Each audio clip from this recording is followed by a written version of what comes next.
Seja muito bem-vindo ao canal de Volta à Vida, que o Senhor possa te abençoar em mais esse dia, que a graça de Deus se manifeste sobre você, transformando toda a condição adversa que você possa estar enfrentando e Deus te dando vitória sobre todas essas áreas da sua vida. Se você ainda não se inscreveu no nosso canal, faça a sua inscrição, deixe o seu gostei nos nossos vídeos, faça o seu comentário, sua sugestão, toda crítica é bem-vinda para que a gente possa aperfeiçoar e melhorar o nosso trabalho. Lembrando você que o seu engajamento aí, a sua participação vai fazer com que o nosso trabalho possa alcançar mais pessoas e o Evangelho de Jesus chegar a mais corações para a glória de Deus, tá?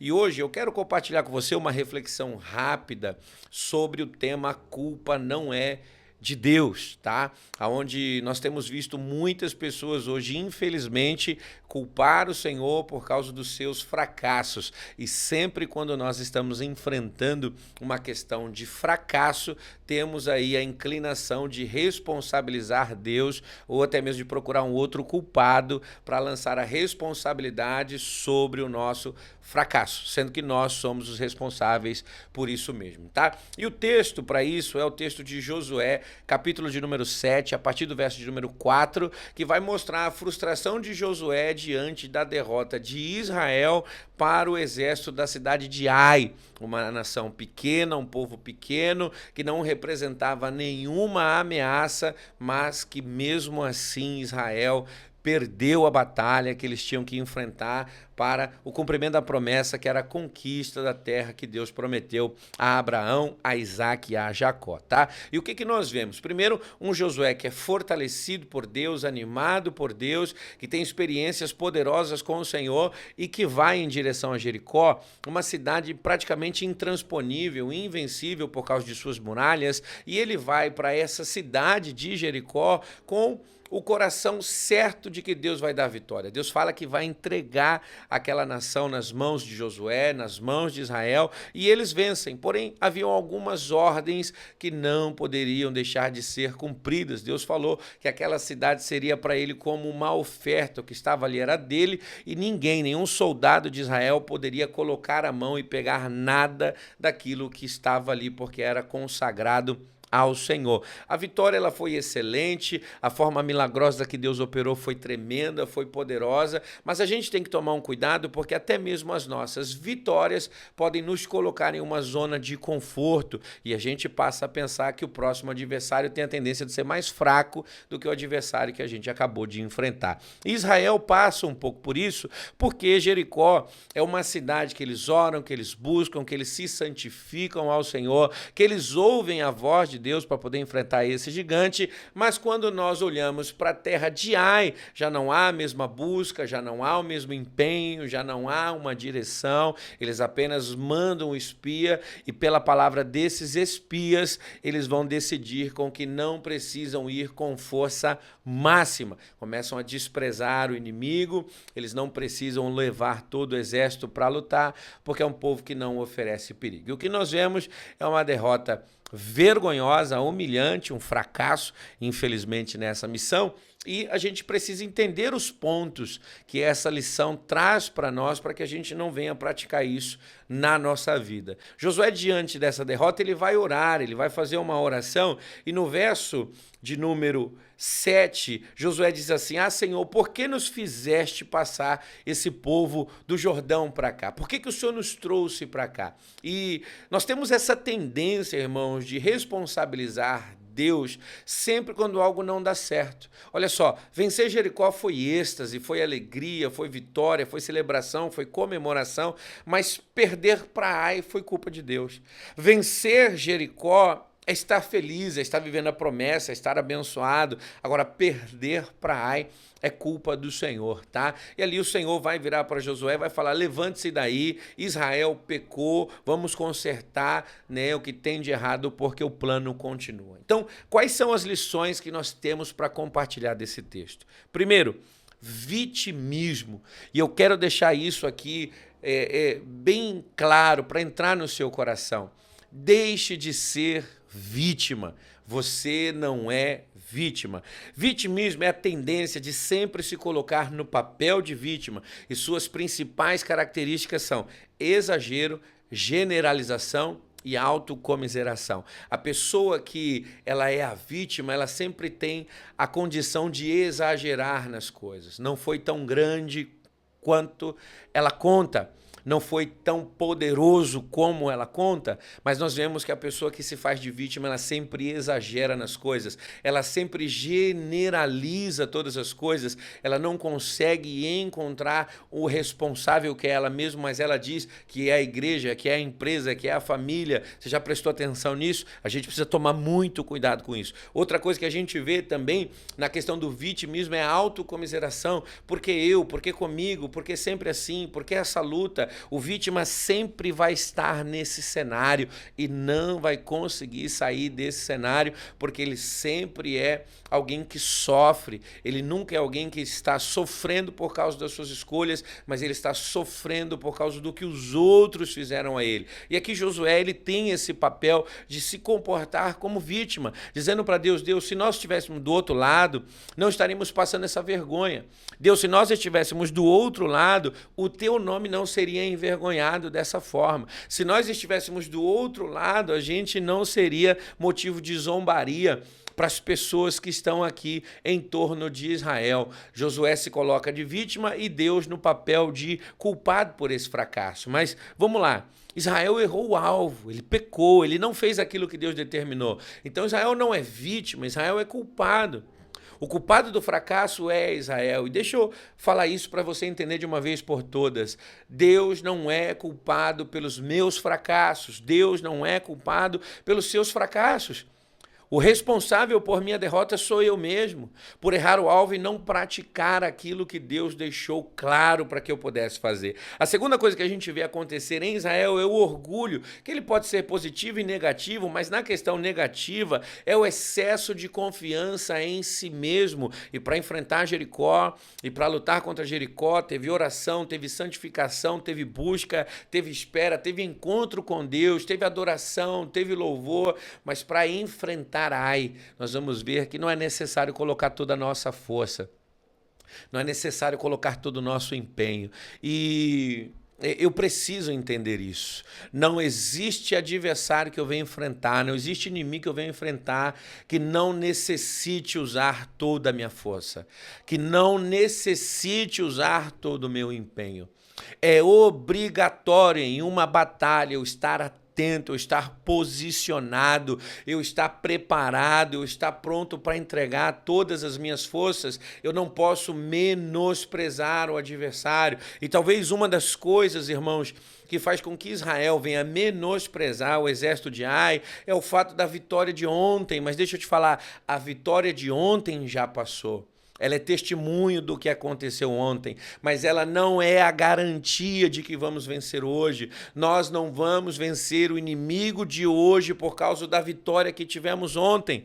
Nós precisamos combater com todo o nosso empenho. Nós não podemos ser autoconfiantes e confiar em nós mesmos. A própria palavra do Senhor já vai dizer que maldito é o homem que confia no homem que faz do seu braço a sua força. Olha só que palavra forte, às vezes a gente atribui a confiança em outras pessoas, mas Deus está falando de nós mesmos. Maldito é o homem que confia em si mesmo. Para vencer Jericó, confiança total em Deus. Para enfrentar Ai, a gente pode ir com o menor número possível de soldados, vai ser fácil. E a pessoa orgulhosa não consegue perceber que diante dela já tem um buraco esperando ela para cair. Foi isso que aconteceu com Israel. Então, abra mão do orgulho, abra mão desse sentimento que faz você cair e perder as bênçãos que Deus tem para a sua vida. Terceiro fato é a desobediência, né? A desobediência entra em ação quando a gente não cumpre uma lei, quando a gente não obedece uma regra, é o ato de ir contra aquilo que foi determinado.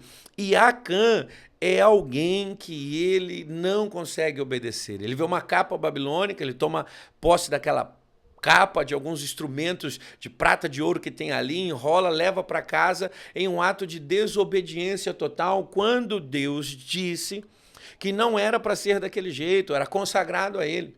Era totalmente entregue ao Senhor, mas Acã faz isso. E a quarta lição que eu tenho, irmãos, é a cobiça.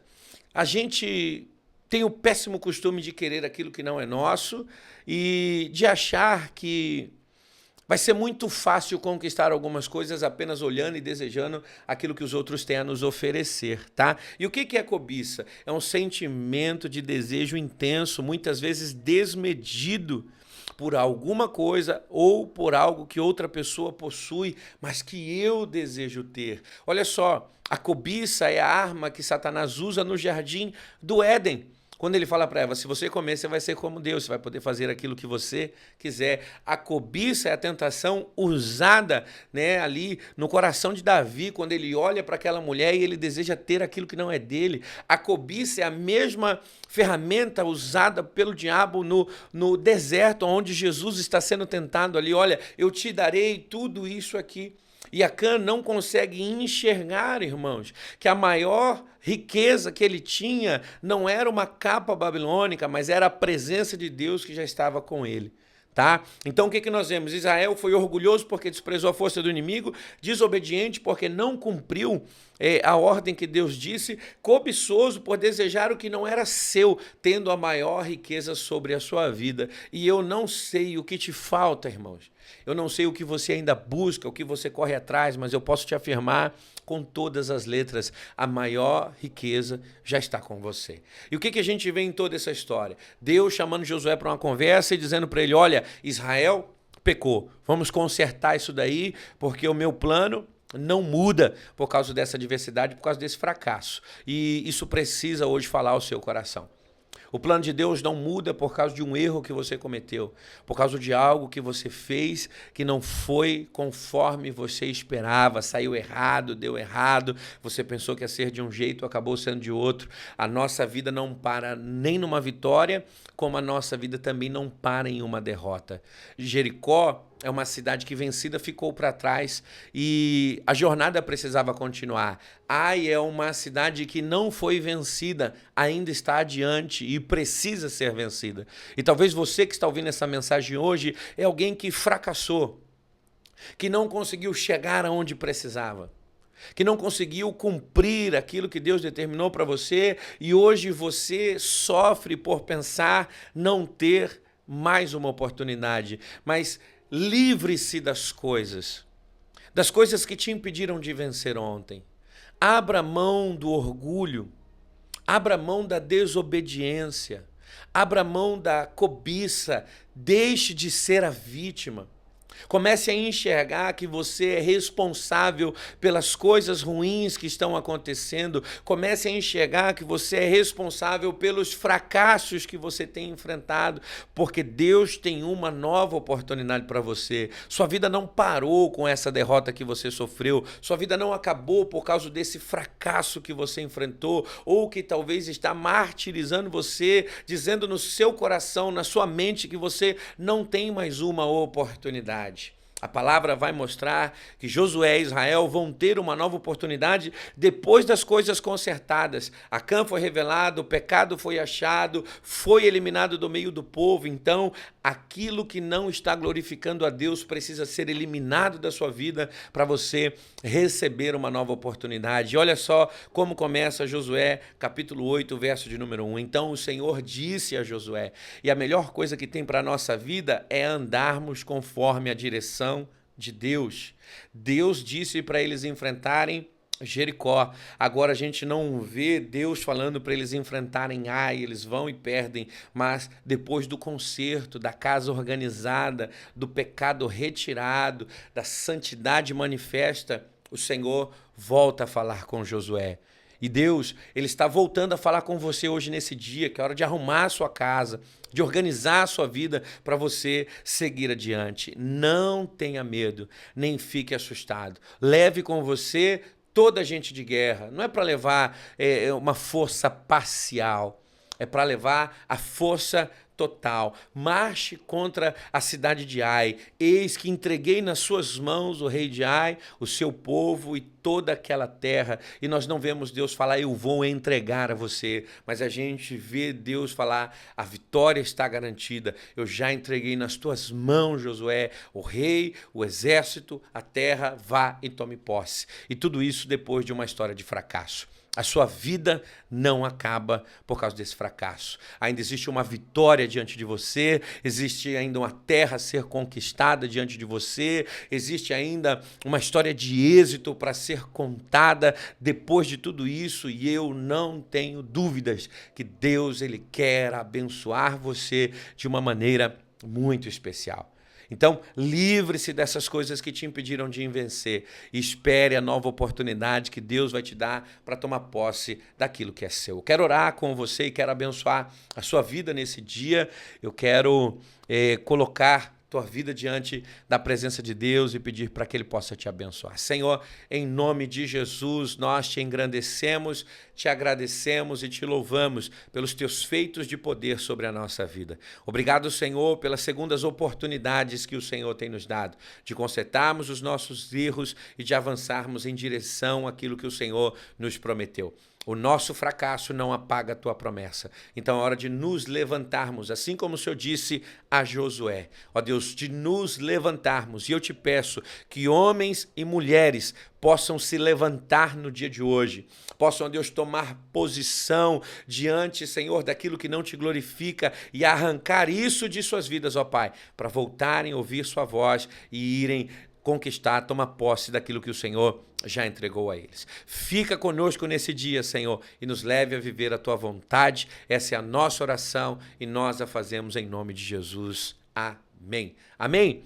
Que Deus abençoe o seu dia, que Deus te fortaleça. Mande essa mensagem, compartilhe com seus amigos. Irmão, às vezes você não tem noção do quão poderoso é você enviar um versículo, um vídeo, uma mensagem para falar ao coração de alguém. E hoje alguém precisa entender, a culpa não é de Deus. Deus continua pronto para abençoar, Deus continua posicionado para libertar, Deus é poderoso para sarar, para cumprir as suas promessas. Somos nós que precisamos corrigir as nossas vidas. Te abençoo no dia de hoje, um grande abraço, até a próxima. Valeu, um abraço.